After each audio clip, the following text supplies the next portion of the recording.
గురించి ఆర్తితో ఒక భార్య ఎలా మాట్లాడాలో అంత ప్రేమగా మాట్లాడాడు. నీ వంటి భార్య దొరకడం నా అదృష్టం, ఇంతకన్నా ఐశ్వర్యం నాకు ఇంకోటి ఉండదు, నువ్వు నాకు తగిన భార్య అన్నాడు. సీతమ్మ కూడా శబాష్, ఎంత ధర్మం చెప్పారండి, నిజం, మీరు చేయకపోతే రాక్షస సంహారం ఎవరు చేస్తారు, కాబట్టి మీరు ధర్మమునందున్నారంది. ఇద్దరి మధ్య భేదాభిప్రాయం వస్తుంది, కానీ దాన్ని శాస్త్రంతో ముడివేసి మాట్లాడుకుంటారు. ఏది చెయ్యవలసినది, ఏది చెయ్యకూడనిది, ఏది చెయ్యవలసినదో ఎవరు ధార్మికంగా చెప్పారో వాళ్ళతో రెండో వాళ్ళు రాజీ పడతారు. రాజీ పడ్డం అంటే సమన్వయాన్ని కుదుర్చుకుంటారు తప్ప అది ఊరికే నా మాట వినలేదు, నా మాట వినలేదు, నా మాట వినలేదు అని సతాయించేయడం కింద ఉండదు. చక్కటి సమన్వయంతో దాంపత్యం నడుస్తూ ఉంటుంది. అసలు శ్రీరామాయణంలో దాంపత్యాలకి పతాక స్థాయి అద్భుతమైనటువంటి ఒక హారాన్ని వేసినటువంటి సర్గ చిట్ట చివర, అయోధ్యకాండ చిట్ట చివర వచ్చినటువంటి సర్గలు. సీతారాములిద్దరూ అత్రి అనసూయల ఆశ్రమంలోకి వెళ్ళారు. అత్రి మహర్షి బాగా వృద్ధుడైపోయాడు. సీతారామ లక్ష్మణుల్ని చూశాడు, ముగ్గురిని స్వాగతం పలికాడు. స్వాగతం పలికి ఆయన ఒక మాట అన్నాడు. తన భార్య గొప్పతనాన్ని చెప్పడానికి చాలామంది పురుషులు ఇష్టపడరు. ఎంతో సంతోషంగా అత్రి మహర్షి రాముడితో చెప్పాడు, రామ, నా భార్య అనసూయ అటు వెడుతోంది, ఆవిడ చూపించాడు. గాలికి అరిటి చెట్టు వణికిపోయినట్టు వణికిపోతోంది ఆవిడ, వృద్ధురాలైపోయింది. ఈమె కొన్ని వేల సంవత్సరములు తపస్సు చేసింది. రామ తపస్సు చేసి జలములు ఇంకిపోతే గంగా నదిని మళ్ళీ ప్రవహింపచేసింది. 10,000 సంవత్సరములు క్షామం వస్తే ఈమెయే అన్నం పెట్టింది. కొన్ని వేల సంవత్సరములు తపస్సు చేసింది. వివాహం చేసుకున్న నాటి నుండి నన్ను అనుగమించడం తప్ప ఈమెకి ఇంకొకటి తెలియదు. నన్నంత అనుగమించిన మహాపతివ్రత ఈమె. తన తపశ్శక్తితో సూర్యోదయ సూర్యాస్తమయాల్ని ఆపేసింది.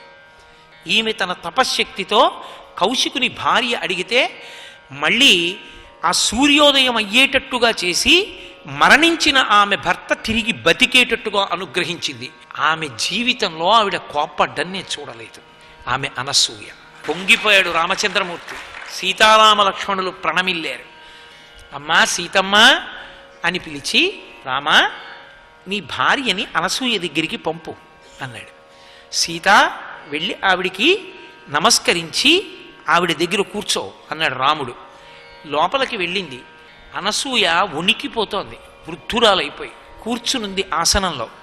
సీతమ్మ తల్లి ప్రదక్షిణ పురస్సరంగా వెళ్ళింది ఆవిడ దగ్గరికి. వెళ్ళి నమస్కరించి, అమ్మా మీ ఆరోగ్యం బాగుందా అని అడిగింది. చాలా సంతోషం అమ్మా అని ఆవిడంది. అమ్మా, లోకంలో చాలామందిని చూశానమ్మా, కానీ నిన్ను ప్రశంసిస్తున్నాను, నిన్ను అభినందిస్తున్నాను. ఎందుకో తెలుసా? ధర్మాన్ని పట్టుకున్న భాగ్యానికి. ఈ దేశ వైభవమంతా ధర్మమే. నేను మొదటి రోజు నుంచి మీతో చెప్తున్నాను ఆ మాట. ధర్మమే గొప్పది, ధర్మము కన్నా గొప్పది ఇంకొకటి లేదు. ధర్మో రక్షతి రక్షితః.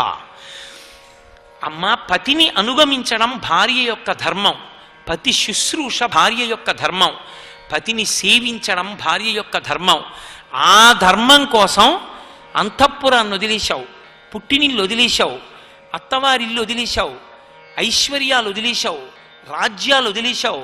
ఒక్క మాట భర్త అనలేదు. భర్తకి శాంతి స్థానమై అనుగమించి వచ్చావు. నాకు చాలా సంతోషంగా ఉందమ్మా సీతమ్మ నిన్ను చూస్తే. నేను ఈ సందర్భంలో నీతో ఒక మాట అనవలసి ఉంటుంది.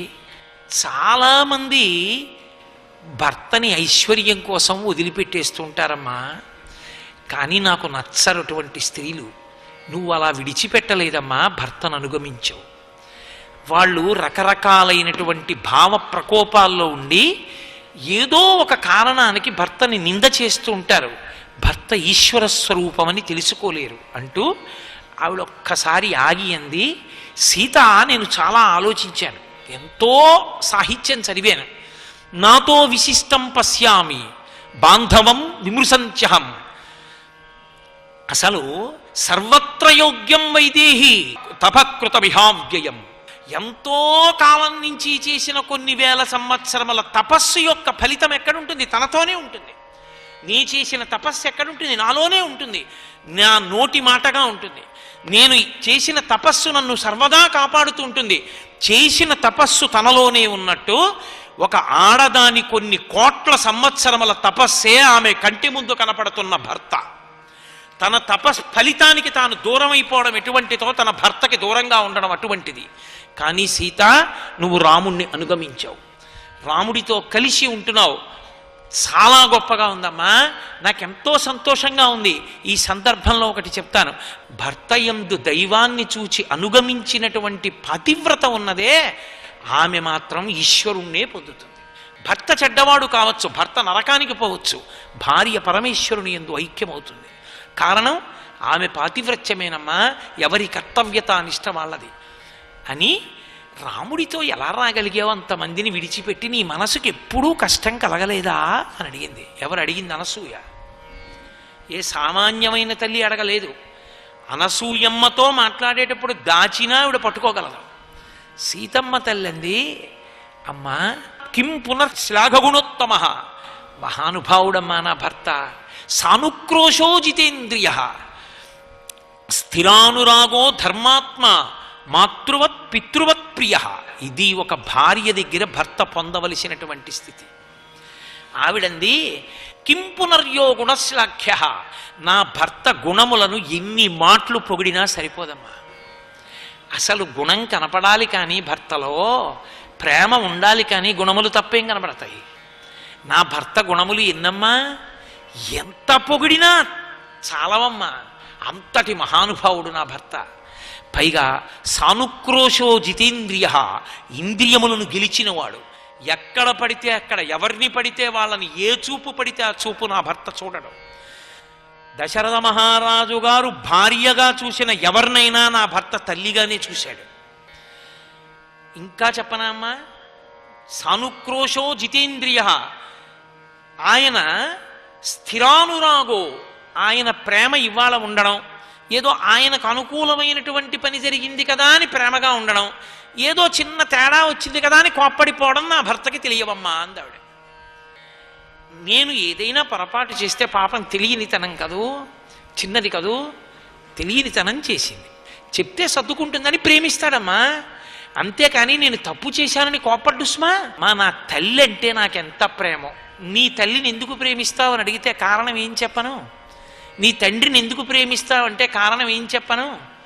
అలాగేనమ్మా, మాతృవత్ పితృవత్ ప్రియ, అమ్మలా నాన్నలా నాకు నా భర్త అంటే పిచ్చి ప్రేమమ్మా. అమ్మా, లోకంలో వ్యసనపరుల్ని, ధూర్తుల్ని, తప్పు పనులు చేసే వాళ్ళని కూడా అనువర్తించి పాతివ్రత్యంతో నిలబడిన మహాతల్లులు ఉన్నారు. వాళ్ళు గొప్పవాళ్ళు. కానీ ఇంత గొప్పవాడైన భర్తని అనుగమించడం గొప్ప విషయమా అమ్మా? నేనేం గొప్పదాన్ని కాదమ్మా అంది సీతమ్మ. అది నా భర్త గొప్పతనం అమ్మా. అటువంటి వాడిని విడిచి ఉండలేక వచ్చాను తప్ప, ధూర్తుడైన అనువర్తించిన వాళ్ళు ఉన్నారే, వాళ్ళు గొప్పవాళ్ళు. అంటే యథార్థానికి సీతమ్మ వేలు మీరు ఎటువైపు చూసింది అన్నప్పుడు అప్పటికి కథ జరగకపోయినా ఎవరిని చెప్పాలి? మండోదరిని చెప్పాల్సి ఉంటుంది. కాబట్టి అమ్మ అటువంటి భర్తమ్మ నాకు అంటే పొంగిపోయింది తల్లి అనసూయమ్మ. సర్వం శ్రీ ఉమామహేశ్వర పరబ్రహ్మార్పణమస్తు. స్వస్తి.